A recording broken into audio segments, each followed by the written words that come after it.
First question, obviously about football. When you talk about Brian Kelly and you introduced him, you mentioned that it was important for the game of college football for Notre Dame to be on top. What have you seen from him that you think will allow him to help take Notre Dame back to that elite level?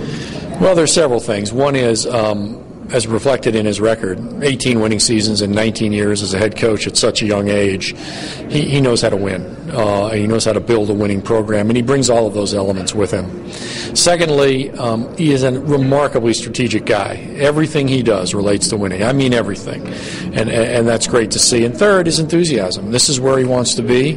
Has enormous passion for the university, and that'll serve us well. You know, at Notre Dame, this is your first huge national hire. What was it like trying to keep what was behind closed doors? Because everybody's got rumors, everybody's got internet, everybody's got blogs out there. What was it like? What was that process like? Actually, that was the easiest part of it, because there were only 3 of us who had any idea what I was doing, and none of us were going to leak a word. And so I was in a position to say to prospective candidates, I know there won't be a leak from our side, so if you surface, it came from your side, and that made it a pretty leak-proof process. The interesting thing was, for 9 days I read about where I was and who I was talking to, and it was all wrong, which was sort of interesting for me. What was it like as far as the repercussions of what people have said since then? What has been the reaction of the Notre Dame community about Brian Kelly?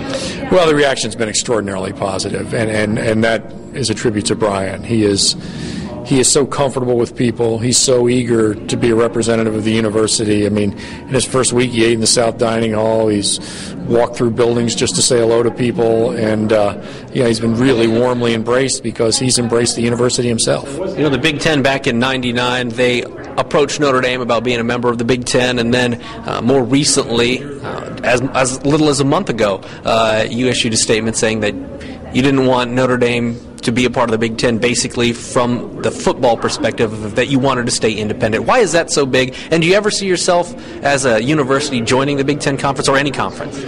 Well, our independence is so important to us because it's such a part of our heritage. In so many ways, the university became Notre Dame because of that independent football team and what it was able to accomplish playing around the country and establishing a reputation for the school. So that it's such a part of our heritage. It's very important. Circumstances in the industry could force us to change over time. That's always a possibility, and you can imagine that being changes in the BCS or changes in the bowl landscape or something else. And we'll pay attention to those changes in the industry, but our preference is to remain independent. Anything else you'd like to add? Nice green tie. Thank you very much. You know what? Everybody says I look like Brian Kelly. You do a little bit. A younger Brian Kelly. My wife is going to get a big kick out of that because she says I look like a 20-year younger Brian Kelly. You do, very much. Well, let's call Brian Kelly a handsome man. Yeah, absolutely. There you go. Thank you very much. Thank you.